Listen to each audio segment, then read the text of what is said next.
Hey everybody, it's John, your Tennessee flying farmer. See that on YouTube. You can go to youtube.com/@tnflyingfarmer. Most of you guys know me as the Super 701 that beeps at all the competitions and that kind of stuff, my little horn. This guy's good. Now, here's our farmer, John Humbred. Look at that! Oh my God! That was good. Also building the 750SDXtreme. Most of you probably know that by now. I'm building it's a Zenith 750SD Super Duty. A lot of things going on. I'll just get right into it here. I haven't done an update in quite a while, so it's been close to a year since I posted any content, and I'm wanting to change that. So anyway, you can see a lot of stuff going on over here on the bench. I've got both wings are almost complete,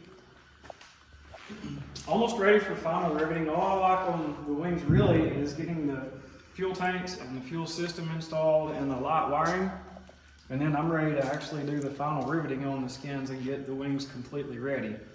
The reason I haven't closed them up yet is this is a farm shop. You have varmints to get in, like mice and stuff every once in a while, and I don't want to have any chance of them getting into the wing until I'm ready to hang it on the airplane. So, and of course I'm thinking about things and doing a lot of stuff as I go along, like lightning parts.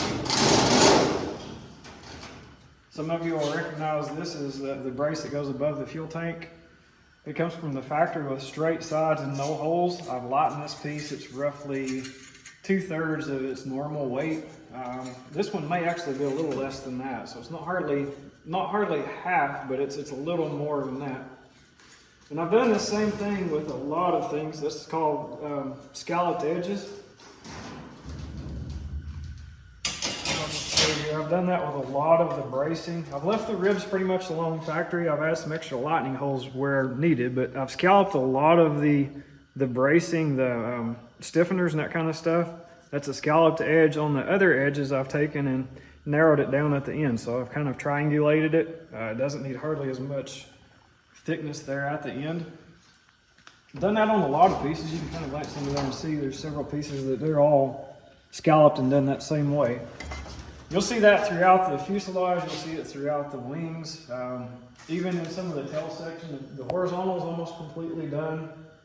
I haven't completed the elevator yet because I'm not sure what I'm going to do about an autopilot. I've been thinking about doing the Levil, L-E-V-I-L. They have an autopilot system that works off trim tabs, so I'm still debating what to do there. The rudder's built hanging down in the paint booth, so it's all that stuff's complete. Like I said, the wings are here almost ready to button up, and that gets me back to the main fuselage. It is on its main gear now. Of course, I've got it on what I like to call my baby bush tires. You see the casters there.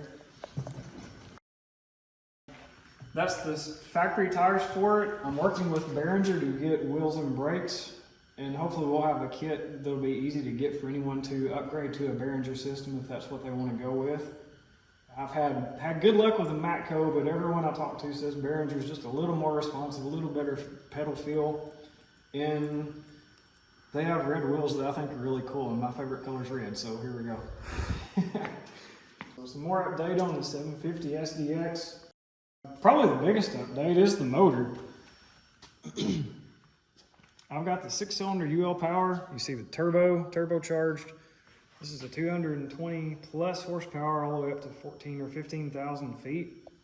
Should be a beast for this airplane. It's, you know, it's one of the best power to weight ratios in the industry right here. It's a fairly lightweight engine. It's going to be coupled with my short custom engine mount. I've built, designed, welded everything on this right here in-house. The reason I did that, it is shorter. It's 5.5, 6 inches shorter than the factory one that you can buy off the shelf. It is, and I did that just for weight and balance. I'm trying to get this thing with a rearward center of gravity where it's more stall capable. I want to be able to compete. I want to be able to do off-road stuff. I want to be able to come in for the short takeoff landings just anywhere with it. And I just want it to be capable. And it's custom. You know, it's going to force me probably to build a completely custom, potentially one-off cowl to make it work. But that'll be later on in the series. Anyway, short engine mount. You can see where I have curved tubes. I've added braces in the curves to strengthen it. All that's to fit around this turbo. The turbo fits in here like a glove. It is all very tight fitting. Because it's so short, I was concerned about the bottom essentially folding in if it hit a big bump off-road or a hard landing. So I've also added extra bracing, so this makes it a 7-point attachment instead of a normal 5. Normal 5 is 2 on each side and 1 top. This one has 2 extra that tie into essentially the main channel underneath it. There's a channel on the front and the back of the firewall. I'll come around, you can look at that a little closer too. So on the back side of the firewall, I already have flanges made and Pleco to it. I will be adding extra tubing that hooks to that flange. It will also be welded into the cabin frame, so this will all be more structurally sound. The cabin frame is kind of like a roll cage for an airplane, so you want that as rigid, robust, but still as lightweight as possible. Moving forward a little more, or I guess backward a little more in the fuselage, I'm going with where you can see the back side of this. This is basically a printable life-size Garmin G3X. I'll be using a single panel. Think of it more like a helicopter pod style. Basically, I'm using a vertical power electronic breaker system. So what I'll have is one EFIS that will be controlling electronic breakers. So I'll be able to do everything from the touch screen. The only switches in this airplane will be a few that it takes for startup and a couple of backup redundancy type switches that I'll have mostly hidden, hopefully. So we move further back. This is the flapper-on, manual flapper-on control for the 701. Same thing I have in the Super 701. Ever since the beginning of this project, I said I wanted the manual, I wanted it to have the same feel as my Super 701. So I've incorporated this. That was in the thought process all the way through. All I like finishing that is mounting the handle and building the control rod that goes from it to the bell crank that's already installed underneath the seat. Now I'll show you that in a later video, but anyway, the bell crank goes from underneath the seat over to the center channel, has another rod that goes through the center channel and comes out back here and ties into the main mixer control. And I've welded those tabs on and made all that work. That eliminates the electronic linear actuator that's on the right side of most of these planes, so it's all manual. You eliminate all of that, and these tabs and this rod go directly back up to the manual flapper-on control. While we're back here, this is the inspection panel for the rear fuselage. I've incorporated it into the rear seat bulkhead. I've had to get a new piece that was custom there. It's extended down a little further instead of having the hole there like you would normally see.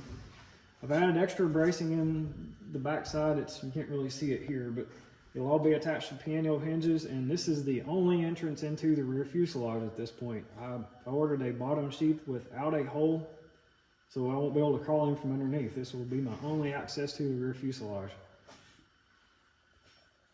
Then going back, as with all the lightweightness I'm trying to do, you can get the adjustable seats from Zenith. They're actually kind of heavy and they don't fit my purpose exactly. I want to be able to easily remove the seats also. So I've got this piano hinge system which makes them ground adjustable. You can pull the pin.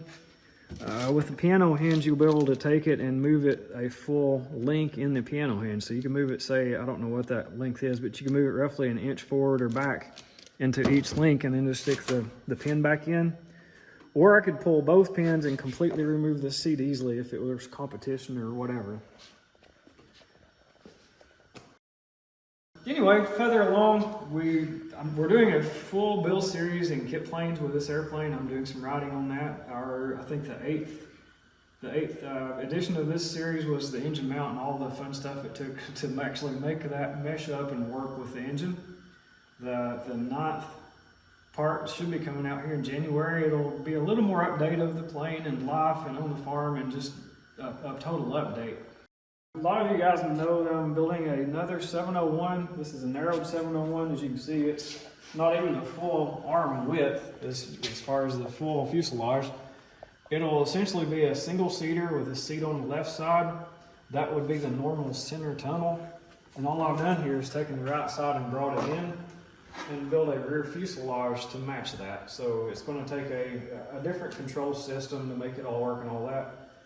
I've kind of put it on hold since I got the engine for the 750SDX. I want to get it going. I want to get in the air. I want to see if it fits the mission. I think it will. And as I move forward, I'm looking at ways, and well, it's right here side by side. So when I'm working on the 750, I can look over and think and ponder and figure out what I want to do on the 701. Of course, it's a completely experimental custom build. Not real sure what I'm going to do on the power plant yet. I don't know if I'm going to make it another UL power that's gas and be able to fly to everywhere I go, or if I'm going to make it a true competition plane. You know, I'm even thinking about going electric on this one. Go electric motor, just enough battery to be able to get around the circuit, eliminate the fuel tanks from the wings, eliminate all the extra wiring, all the extra plumbing, just have enough batteries to do a circuit. And competitions. It may be a competition only plane. I have not decided that yet. If I do that, it will be trailered, which will be a benefit in some ways, because I could just trailer it, unhook it, or not unhook it. I could trailer it, I could unload it, get it prepped for a competition, and not have to worry about weather or anything like that. So there's some benefits there to be able to really load all your camping stuff up and do that kind of stuff. Anyway, with the Kitplanes series, I've been doing the riding in that. Hope you guys enjoy the riding. Follow along with Kitplanes. I'll leave a link in the description down there. Also, planning to do a 30-day build challenge per se. You see some of the guys build something every day. You see some of that on Experimental Aircraft Channel, or one of our heroes, or at least one of the ones that I followed along a lot when he was building his plane was Vance. Built, you know, the build series that he did something every day and posted just a quick video of the update, what he was building or struggling through or whatever it might be. And I thoroughly enjoyed that. So I'm going to try to post something every day for January, and we'll see how it goes. Well, this will kind of be a reality series. You'll see some stuff on the farm too, because granted, I will most likely not be able to do this every single day, but I will try, and if I don't, we'll post something from whatever's going on the farm or just live. So get ready for some reality. Anyway, if you like it, like I said, leave comments, like, subscribe, hit that bell button to get notifications. Leave us comments. I say us because I have a videographer right here. She's beautiful. This is my new girlfriend, Jessica. You'll be seeing more of her as we move forward too. So thanks. Catch you next time.